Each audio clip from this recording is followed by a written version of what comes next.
Ano? Ayun, nag-on naman siya. No, matagal na yung delay niya. Ngayon, nilagyan ko siya ng ayun, ay nag-protect agad siya oh. Lalagay pa lang sana ako ng kuha nito eh. Audio input eh.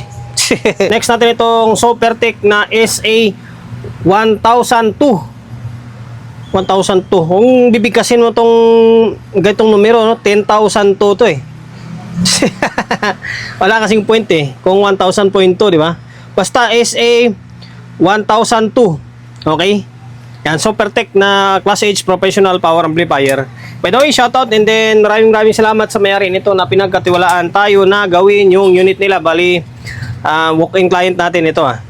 Ngayon, ang pinaka-issue nito ay naka-protect daw. Okay? Tingnan nga natin. Ito, tinanggal ko na agad yung takip para visual check ko sana. May mga umusok o ano man. Eh, nakabald tayo. Ngayon, switch on natin. Okay? Parang nakakuha na. Ayaw nakadiretsyong protection, no? Ayun, nag-on naman siya. No, matagal na yung delay niya. Ngayon, nilagyan ko siya ng ayun, ay nag-protect agad siya oh. Lalagay pa lang sana ako ng kuha nito eh. Audio input eh. Wala, naka-protect siya. Nagpo-protect. Okay? Wala na, di gagana yan. Kahit lagyan mo ng audio input yan, hindi gagana yan kasi nga naka-protect siya oh. Yung kabila.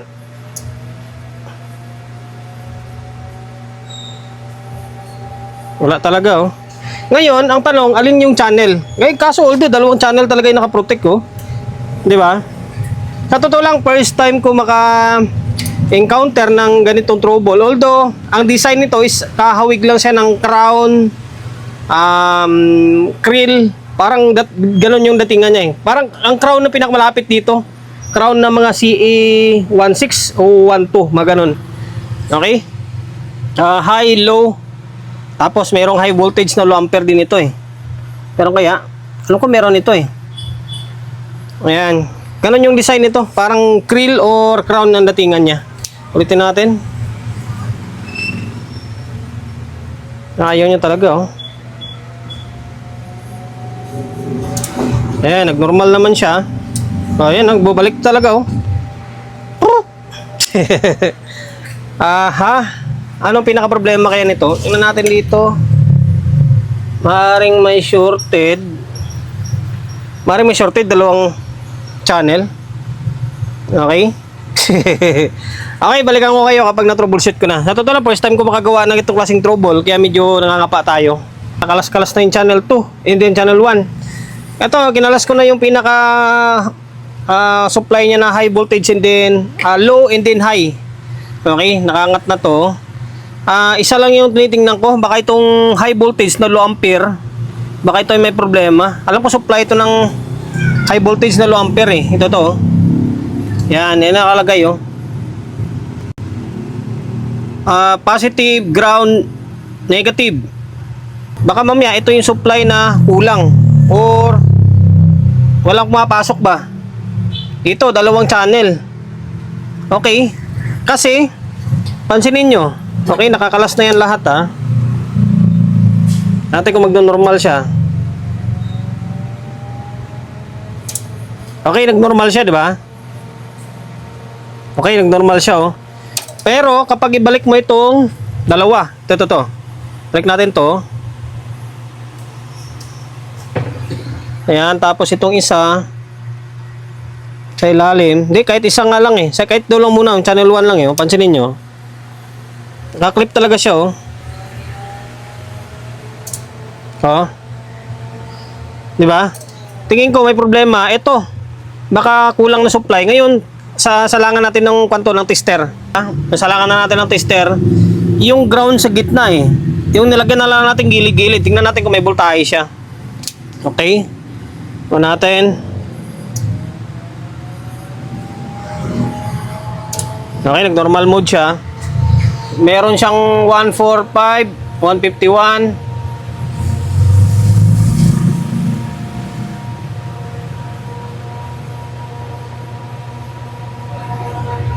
156.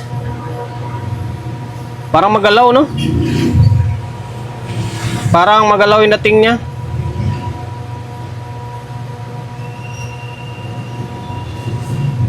$157. Okay. Double check ko to. Baka may problema dito or rather tingin ko dito talaga. Double check ko Day 2 ng paggagawa natin dito sa may Supertech na SA 1000.2. Ang problema, wala akong makita problema. Ang gulo, no? Wala akong makita problema sa may board Wala siyang sira Ngayon, nagduda ako. Sabi ko baka nasa valve lang. Kapag naka-valve siya, ayaw niya mag-trigger. Na yun nga, yun nakapagtataka naman First time ko makagawa ng ganitong design ng, although may mga Supertech na yata ako nagawa, pero parang iba yung design. Hindi ko lang matandaan kung ito rin yun o ganitong design din or iba. Matagal na, last year pa yata yun. Ito, pag nasa valve siya, hirap siya, ayaw niya mag-on, ayaw mag-on yung relay. Ngayon, tino 20 ko siya, ayan, naka 20 siya Pansinin nyo. Mag-on yan Parang normal siya Kahit na nilagyan ko ng audio yan, may audio na yan. Although nakahang yung isang channel. Pansinin nyo, diba? Baka hirap lang siya sa may kwan, hirap lang siya sa may valve, doon posible. Mas malalaki pa nga yung ginawa ko na iba dito Kaya naman ng valve natin Ngayon, tanggalan ko ng output, hindi na input. Tapos, magsukat tayo ng biasing. Ang problema, yung bias niya medyo mataas-taas na konti, nasa 0.4. Pero sabi ni bossing dito, kung maaari daw, yung i-fix bias or pansinin yung biasing niya. May request sa atin dito Tataka naman ako, di ba? Pero sabi ni bossing, kwanto blip or protect yata. Ngayon, natin, may gina yung nagsasabi tayong totoo, di ba? Kung walang problema yung board, wala, di ba? Kaysa gagawa tayo ng kung ano dyan na wala naman tayo makita Ito, pansinin nyo. Naka continuity tayo. Okay, lagay natin sa may DC. Yung tester ni paring rin gamit ko. Yung tester ko, naputol yung test prod. Baliktad. Bias nito nasa around 0.4 Ayan nasa 0.3 lang yan dyan. Pero pag nasa analog, pero pag nasa digital yan, ito natin lagay sa may digital. Ito naman, nabali yung likod nyo, nadaganan ng kwan. May bumagsak. Nabali yung stand niya sa likod. Ngayon, lagay natin sa may volts. Okay? Pansinin nyo, nasa 0.4 yan kapag nasa digital ka. Ay, sa digital. 0.37 lang din, Yung mababa naman to. Although, pwede ibaba yan kung sakali ng mga 0.3 sagad. Kasi request sa atin, pinafix bias. Ang problema nito, sabi ko, kung i-fix bias ko siya, saan yung biasing neto? Ito na naman yung challenge. Sa totoo lang guys, pinapahirapan nyo ako Pag nagdala rito ng unit, automatic request agad fix bias Ilan yung trimmer niya? 1 2 3 4 4. Eto, sa tingin ko ito yung kwan niya Ito yung biasing niya. Yung 102 1K to. Ito siya Ayan. Papunta to dito sa may etong side nito ano yung value nito? Nakadikit kasi yung sealant dito. Ito kasi output to ay yung drive 1837 4793 drive to malamang ito yung bias nya. Ito yung bias transistor nya.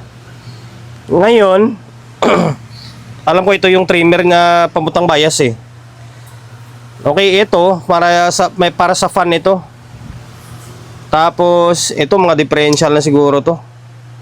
Tapos ito papunta sa may kabila. Medyo magulo yung design nito. Design nito na yung crown. Crown talaga yung kadisa nito, kahuigan nito Ngayon, try natin pihitin yung itong trimmer na to. Kapag magbago yung bias, ibig sabihin ito yung trimmer niya. Eto guys, pasensya na. Inulit ko, hindi ko ganun kakabisado pa to. Although may mga nagawa naman tayong crown. Pero, magkakaiba sila ng trouble eh. Okay, try natin. Request kasi sa atin to yung fixed bias eh. Eto nga siya. Kung mapapansin nyo, tingnan yung pwesto ng bias oh. Yung ng trimmer oh. Ito yung stock oh. Ito yung pinakita ko sa inyo kanina. Tingnan nyo yung position nyo. Nakatutok siya baling papunta rito sa may kapasitor. Pansinin mo itong isa. Pinihit ko na eh. Ano yun? Ayan oh. Layo na oh. Ibis na dito siya nakatutok sa may banda sa may kapasitor, napunta na siya sa may kabila, papunta rito. Yan, dahil pinihit natin, binaba natin siya. Ngayon, ito yung magiging labas ng biasing niya. Nasa around 0.3 na lang siya. Kung kanina, kulang-kulang 0.4 siya, nabuwasan siya, mga nasa around 1 millivolt yung binawas. Tingnan nyo. Okay, dito. O, yan o, nasa 0.3 sakto na lang siya o. Diba? Nasa 0.3 na lang nasaktuhan siya. Meaning, yun yung trimmer niya. Ngayon, ang gagawin natin, i-fix natin yan. Na-i-fix bias ko na ito. Focus, ayan. 620 ohms to. Ito yung trimmer niya oh. Ito yung trimmer niya. 1K to, 102. Ginawa na lang natin, di ba? Napihit na natin to. Ngayon, itong gilid na to, itong baba na to, tapos dito sa taas na to na may natira na lata, ay magkadugtong lang yan sila. Dito, sa may gawing pinakagilid dito, tapos dito sa taas is magkadugtong lang sila. Kaya ang lalagyan mo, gilid-gilid lang. Ngayon, ang ginawa natin na idea dito is itong parang may kalawang na to, tapos dito, magkasama yan sila. Tapos, i-check mo, dito, against dito sa may itong naputol na to, kasi nahirapan ako sungkitin siya dito. Ngayon, ang lumabas na value is nasa around 620 ohms. Kaya 620 ohms ang nilagay natin. 620 ito. Hindi naman tayo nagsisinungaling eh. Mamaya ipakita ko sa inyo yung pinakakulay niya. Blue, red, brown yan. Blue, red, brown. 620 ohms. Ayan. Makikita nyo ha. Okay, ito yung trimmer. Ngayon, ito yung magiging bias niya. Nasa 0.3 na lang saktuhan to. Bakit naman kung ibaba pa natin ng sobra? From nasa 0.4, kulang-kulang 0.4, bagsak lang natin ng saktuang 0.3 na lang. Okay? O, ayan o, 0.3.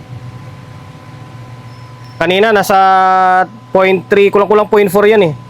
Tatakbo pa nga ng 0.4 yun kasi tumataas pa naman yung kuryente. Ayan o. Okay? Tama, okay na yan. Goods na yan. 620 ohms. Ngayon, same din gagawin natin dito. Okay. Siyempre, fix bias na rin natin to. Kalasin natin to, tapos i-fix ko bago natin siya ibalik. Na-fix bias na rin natin itong channel 2. Okay, mapapansin nyo. Ayan, 620 ano. Blue, red, brown. Blue, red, brown yung kulay ng 620 ohms. Yan, ohms ha, take note, ohms yan, 620 ohms. Tapos gilid-gilid lang. Okay? Ngayon, dahil na i-fix bias na ito, balik natin sa may casing. Tapos, audio testing tayo ulit. Ito nga, tinanggal ko yung sa gilid niya kasi hirap akong hirap ibalik yung wire niya kasi maiksi oh. Kapag nakaharang dito yung gilid, nako, ang hirap niya ibalik. Naibalik na natin yung board. Ngayon, sinubukan ko ulit siyang ito bulb Tingnan natin kung anong mangyari. Kung magpo-protect pa rin siya kapag naka-bulb na. Tingnan natin. Yung bulb natin yan, umiilaw, bumababa. Okay. Tingnan natin kung magpo-protect pa rin siya. Kahapon, automatic bumabalik yung protect niyan. Although, obserbahan pa rin natin, mga ilang minuto pa. Hapon, mga seconds na nga bumabalik agad yung protect niya Ito wala na oh. 'Di ba? Pansin nyo. Wala na, hindi na nag-protect. Maaaring nga talaga siguro dito sa may trimmer lang problema nito. Mintik na yan. Wala na, hindi na nagpo-protect oh. Naka-bulb pa tayo niyan. And then pansinin nyo, hindi na siya kahapon kasi medyo mas maliwanag yung ilaw. Ngayon, medyo bumaba ng konti. Nagiging pino ba? Naibalik na natin yung gilid niya, yung gilid na panel. Okay, tapos naglagay ulit tayo ng speaker and then audio input. Cellphone natin, gumagana. Okay, tingnan natin kung po-protect pa rin siya. Kahit na naka-bulb. Naka-bulb take note naka-bulb yan. Kahapon yan halos wala nga audio nagpo-protect na siya agad Pansinin natin. Okay, lagyan natin ng audio. Ayan, full volume. Full volume. Oh. Diba? Wala na, hindi na nagpo-protect. Tingin ko talaga nasa trimmer ang problema siguro. Or maaaring tumataas siya, 0.4. Hanggang sa umiinit siguro. Okay. Wala na Samantala kahapon yan, kahit na walang load kahit nga walang audio, walang speaker, nagpo-protect talaga siya mag-on, tapos biglang magpo-protect. Ngayon, okay na. 620 ohms ang ginamit natin sa may bias niya. Sana ba yung nakalagay? Ito siya Ayan, 620 ohms. Okay, dahil umabot ka sa part ng video natin na ito at hindi ka pa rin nakapag-subscribe. Pag-subscribe ng YouTube channel natin. Pindutin mo yung bell button sa gilid, select mo yung all. Ayan, kapag napindot mo na yan, manonotified ka kapag meron tayong bagong upload na video. Nag-upload tayo ng video 1 beses, 2 beses kada araw. Okay? God bless and then peace atin lahat.